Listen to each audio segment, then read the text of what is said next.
Moving the camera helps create different emotions in a scene.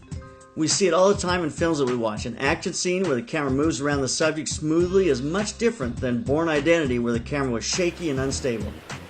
Camera movement can add or detract from the emotion the director wants to communicate.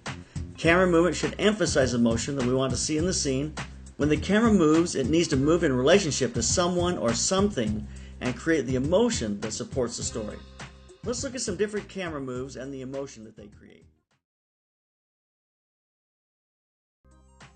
A crane shot moving down moves you into the story or the scene. There's a feeling of falling into the character's world or being dropped into the scene. When the camera moves from a shot of our actor into a wide vista shot on a crane, it gives us a feeling of how small the character is or how large this obstacle is that he or she has to overcome.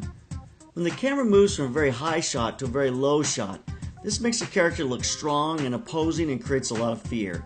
It gives us a feeling of authority. Handheld camera movement can create a feeling of uneasiness or danger. It needs to be a bit shaky and unsettling, but it makes it feel very strange and dangerous. A quick pan can change the emotional direction of a scene almost at once. We reveal something dangerous or something that the character is going to have to overcome, and it sends the audience in a totally different emotional direction. A quick push-in with the camera creates a feeling of surprise or shock. A smooth glide cam shot between two men holding guns creates more of a ballet or a dance feeling. It's going to feel epic, it's going to feel kind of dreamlike.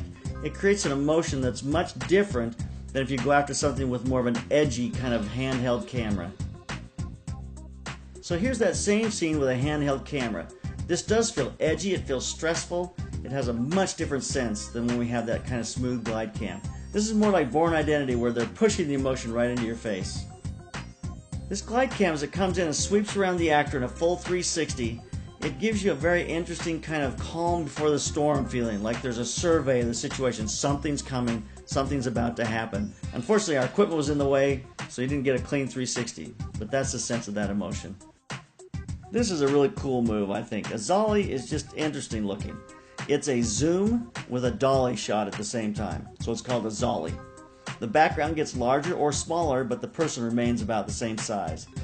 A zolly creates an overwhelming emotional feeling, like it's almost an out-of-body experience, like it's blowing their mind what's about to happen or what is happening. This is just a few of the many ways you can move the camera and create emotion. I hope these examples will be a help to you as you plan your next shoot. Remember, camera movement can create emotion or help to establish and emphasize the emotion that you want in a shot. Keep those cameras rolling, keep on clicking.